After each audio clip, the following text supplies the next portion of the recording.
Grande Jornal Regional Entrevista.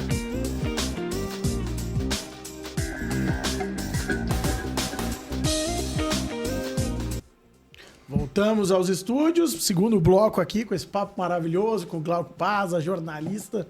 Cara, história na RBS, história no SBT, e o melhor é a resenha dos intervalos. Eu sempre falo isso, né? Não dá pra... Se pudesse filmar, seria mais legal ainda. Glauco, cara, vamos lá. Jornalismo esportivo, jornalismo geral, né? Acho que tu atua em todas as frentes, principalmente de TV. Cara, o que te prendia mais no jornalismo esportivo? Trabalho no geral também. Me conta um pouquinho dos dois lados. Olha, desses 34 anos, é claro que eu fiquei a grande maioria no jornalismo esportivo. Tenho a impressão que 29, quase 30 só de jornalismo esportivo. E o que mais me cativou lá no início era a facilidade, eu gostei sempre de escrever, né, de fazer texto. Era a facilidade de usar justamente a linguagem de uma forma mais criativa no esporte, que a geral, teoricamente, não te dava essa possibilidade. Eu venho de um tempo em que as coisas eram muito rígidas, muito certinhas, trabalhava num ritmo bem Globo, onde as coisas eram muito quadradas. Hoje já deu uma malhada, né, uma maleabilidade muito maior. Mas eu gostava do esporte porque me possibilitava criar mais em cima da linguagem. Tu surgiu também no momento pós-Regis Rezin, né? Eu vim pro lugar dele em Porto Alegre. Na verdade, né? eu comecei em Santa Maria, fazendo esporte lá. Fui para geral em Santa Maria, aí fui pro SBT no Paraná fazer geral, e aí recebi o convite para voltar para Porto Alegre no lugar do Regis, que estava indo para Globo. E lá eu fiquei 20 anos fazendo só esporte. Quando eu fui pro SBT, e aí foi em 2019, eu queria voltar para geral. Eu queria experimentar coisas que eu há muito tempo não tinha, que era o jornalismo comunitário, poder ajudar as pessoas, porque eu acho que eu queria arejar também. Claro. E gostei muito do que eu fiz. Inclusive, eu apresentei jornal, SBT Rio Grande, durante um bom tempo, quando eles me chamaram e disseram que queriam recolocar o esporte na página diária da programação do SBT. E perguntaram se eu poderia fazer. Eu disse, olha, claro que sim, eu sou empregado da empresa, eu faço. Então, eu passei, sim, pela geral, pelo esporte. E o que mais me fascina no jornalismo geral é justamente essa possibilidade de fazer a ponte entre a comunidade e aquelas pessoas que mandam ou que acham que mandam. Porque gerir não é fácil. Mandar pode ser. Mas gerir uma comunidade, um estado, um país é muito difícil. E o que a gente vê de mazela é muita coisa. E eu acho que o principal papel desse nosso jornalismo, que é regional, é fazer essa ponte. E eu gosto muito disso. Cara, quando tu me fala que foi pro jornalismo geral e tu me fala a época que tu foi, tu já chegou e tu já começou trabalhando numa pandemia, né? No jornalismo geral também, né? Uma boa parte da pandemia. Como que foi fazer jornalismo no momento onde tudo era novo e tu tateava no escuro o tempo inteiro, né? A gente dormia de uma forma e acordava de outra. Como que foi fazer jornalismo nessa época? Porque era um jornalismo que era de serviço, a gente só tinha vocês, né? Olhando desse lado para entender a realidade. E mesmo assim, ali também a gente entendeu que surgiram muitas coisas que tu bem citaste como fake news, né? Nesse momento. Como que foi fazer essa parte, e um certo pânico, né? Porque a gente fazia, por exemplo, um exame por semana, aquele exame chato. Aquele exame chato, muito chato, né? Do nariz. Eu fiquei um tempo aqui em Canela, trabalhando online. Cara, lembra que eu falei da mudança, né? Que tem a coisa ruim e a coisa boa. Claro. É claro que foi muito ruim ficar distanciado das fontes, não poderia entrevistar presencialmente, raríssimas vezes era feito isso com o uso de máscara, enfim. Tinha que usar máscara para tudo, inclusive para fazer passagem. Era muito incômodo, a gente sabe qual é a dificuldade da respiração na hora de fazer um vivo, por exemplo, e tá usando máscara, enfim.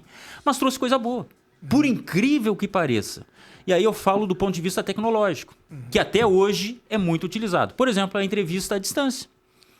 As empresas se adaptaram de uma forma que o Meet, a entrevista através de um link, ela ficou tão comum, facilitou tanto o acesso aos entrevistados, que eu posso considerar que sim, foi uma coisa boa. Foi um efeito colateral, digamos assim, positivo.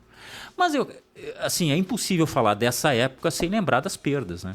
Sim. Então, se pudesse escolher, eu preferia estar lá atrás ainda do ponto de vista tecnológico e preservar tantas vidas que nós perdemos. Cara, e vamos agora um pouquinho falar de esporte, né? Porque eu sempre, né, eu como colorado, eu me lembro sempre da frase, né? E aí vem a turma do Didi, a bola sai do balão do índio, que eu tenho um amigo meu, vou citar aqui o nome, Beto Carvalho, que sempre fala, o balão do índio nunca dá em nada, né? E foi a primeira vez, o Inter campeão do mundo, tu tava na goleira atrás do gol do Gabiru, né? Não só nessa, né, cara? Acho que tu participou de momentos históricos, tanto de Grêmio quanto do Inter, não vou grenalizar aqui. Como é contar essa história, cara? Pô, sabe? O gaúcho é muito apaixonado pelos seus clubes, né? A gente não tem aquela questão que muitos estados têm de acabar... em algum momento surgiu uma parcela da torcida do Flamengo, do Corinthians, que não existe isso, né, cara? Como que é contar essas histórias com as tuas reportagens que sempre foram tão marcantes? A primeira coisa que me vem à cabeça é quando as pessoas perguntam, vem cá, é colorado ou é gremista? Amigo, se você tá atrás do gol que o Gabiru faz, aquele gol naquele momento, e você tem um tempo contadinho para mandar a reportagem pro Brasil, e eu tava pensando, não, aí vem no mínimo penalidades, né? E aí já tinha que acompanhar o jogo, eu tava na transmissão junto com o Galvão, e ao mesmo tempo eu tinha que fazer uma reportagem, ou seja, eu tava fazendo o texto, que logo Já terminasse, pensando eu tinha que mandar... 20 minutos acabava tudo e tu tinha que estar Exato, falando. eu acho que era pro Esporte Espetacular, por causa do fuso horário lá, o jogo era de noite e aqui o jogo era de manhã. Se você soubesse o drama que a gente enfrenta com esse negócio de deadline, de contar o tempo para mandar o material, cara, esquece qual é o clube que você torce. Camisa, esquece. Aí é o ponto de vista profissional. A mesma coisa aconteceu com o Grêmio lá quando jogou com o Real Madrid. Eu tava atrás do gol, poxa, eu acho que pode dar pro Grêmio, porque os caras estão segurando a barra. Aí vai o Cristiano Ronaldo e bate aquela falta e abre a barreira e aí já muda tudo. No mesmo lugar que tu tá sentado, o Ramiro teve sentado aqui, abraço pro Ramirinho, e ele disse que foi pênalti no lance do Sérgio Ramos. Então, mas assim, erros históricos Sempre tem, né? Não dão troféu, né, retroativo. Acontece, né? Eu estava atrás do gol da questão do Mazembe também. Né? Lá foi um tanto mais simples, assim, prever o que iria acontecer, porque eu nunca vi o Inter jogar tão mal, assim. Eles estão perdidos, eu vou te dizer, lá. Né, cara, na época tu trabalhava no grupo RBS, e eu nunca vi a RBS mandou rádio. Eu me lembro que o amigo meu que foi no jogo ganhou um rádio pra escutar a transmissão. Sim, o jornal foi rodado lá, né? A 0 hora. Foi um investimento pro Inter não conseguir chegar numa final que muita gente achava que seria mais tranquila que contra o Barcelona. Do ponto de vista de cobertura, foi uma grande decepção, né? Tanto que depois da derrota do Mazembe, boa parte dos jornalistas foram fazer outra... Eu fui conhecer o Parque da Ferrari, até porque o nível da cobertura... o nível da cobertura ele foi reduzido a 20% do que estava previsto. Jogou o terceiro e quarto. Foi uma grande decepção e uma surpresa, sem dúvida nenhuma. Eu estava do lado de fora quando chegou a delegação do Mazembe, daquele pessoal todo com roupas, para nós, digamos, um tanto exóticas, coloridas, com flores, eles fazendo uma dança típica. African style, né? Exato. Não é uma crítica aqui, é uma cultura diferente. Claro. Agora, a gente tem que dizer que é um nível de futebol totalmente diferente também. Eu nunca esperei que pudesse acontecer isso aí. Foi um fiasco histórico do Inter, né? Se for perguntar pro Celso até hoje, ele vai dizer, não, mas a gente tem que considerar que os jogadores foram avisados. Tá. Muitas vezes a gente avisa, é que nem um filho, né? Olha, vai cair. Até que caia e experimente que realmente a sensação da queda é ruim. E o Inter, é claro que não esperava. Mas assim, eles não se encontravam. Eu estava atrás do gol, eu via que o Renan gritava com o Bolívar e o Índio. O Índio não entendia o que era para fazer. O Rafael Sobis lá perdia um gol na frente e eles acabavam perdidos mais ainda. E na finalização do Mazembe, a bola entrava. Então, enfim...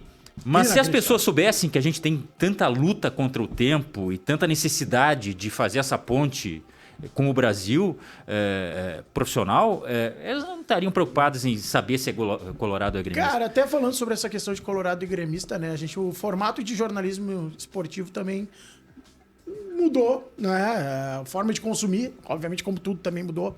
E hoje a gente vê muitos canais digitais, jornalistas tradicionais aqui do Rio Grande do Sul. A gente pode citar vários, né? Não tô nem falando tanto daqueles identificados raiz, como tem um Bagé, tem um Baldaço, mas o próprio Debate Raiz é um sucesso. O próprio Donos da Bola da Band também mudou a forma de entregar o produto, né? Como que tu vê isso e tu te vê trabalhando mais o digital em certo momento? Não sei se no jornalismo esportivo, no jornalismo geral, como que o Glauco se vê nesse momento também? Inevitável. Eu acho que isso faz parte do processo também. O que a gente observa é o seguinte, jornalismo esportivo, ele existe ainda. Só que ele perdeu um espaço muito considerável para o que a gente chama de entretenimento, que eu acho que é justo. Muitas vezes quem vai ver o jogo do seu time, ele está querendo se divertir. E mais que isso, ele quer que o seu time ganhe. Ele não está preocupado com a qualidade da partida, necessariamente. Ele está preocupado que o Inter, ou o Grêmio, ou o Juventude, seja lá qual for o time dele, ele ganhe. Brasil de Pelotas, se a gente não citar o Brasil de Pelotas... Dá problema. Aliás, é uma comunidade que adora futebol. Proporcionalmente, eu acho que gosta muito mais que o Porto Alegrense, inclusive. Então, evoluiu do ponto de vista do entretenimento. Bom, a Globo, para ter um parâmetro aqui, tinha o esporte no braço do jornalismo. Hoje é entretenimento, inclusive com eventos próprios que são veiculados geralmente no esporte espetacular, enfim. Até porque jornalistas antes ligados ao jornalismo não podiam participar de campanha publicitária. Né? O Merchan hoje tem uma maleabilidade muito maior para o apresentador, não para o repórter. A gente pode questionar algumas coisas, mas não vem ao caso. E essa leveza de comunicar no esporte, eu acho que ela também faz parte do processo, porque tem que atingir um público mais jovem também. Há uma renovação. Se você for ver os últimos programas que a gente fez no SBT, que eu estava no esporte fazendo esporte com Jeremias, era uma coisa muito mais leve. E eu acho que tem que ser assim. Porque se a pessoa quer a parte tática, ela vai lá na ESPN, ela vai lá no canal mais especializado, no momento que a Sport TV está analisando o jogo do ponto de vista tático, técnico. Mas muitas pessoas, muitas pessoas, né, querem ver também uma leveza, querem ver o entretenimento, querem aliviar aquele dia, aquela semana, aquele mês que foi, de repente, pesado. Então, eu avalio assim, as coisas mudaram, teve muito fator positivo e teve muito negativo. Tem muito influenciador aí que não fala nada com nada, mas está ganhando muito dinheiro por causa do futebol. Cara, quero te agradecer, passou voando. Que legal. Muito obrigado mesmo aí por abrilhantar os estúdios da Clube. Espero que tenha sido bom pra ti, porque pra nós com certeza foi. Foi ótimo. Outras oportunidades que estiveres em Canela, vamos conversar mais. Aí tem muito assunto pela frente sempre. E sucesso na tua caminhada, cara.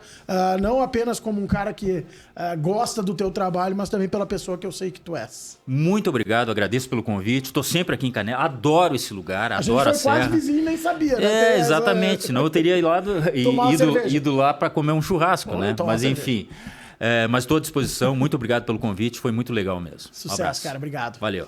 Vai daí, Braulio Ricardo, bom dia para ti e para os ouvintes do Grande Jornal Regional. Grande Jornal Regional Entrevista.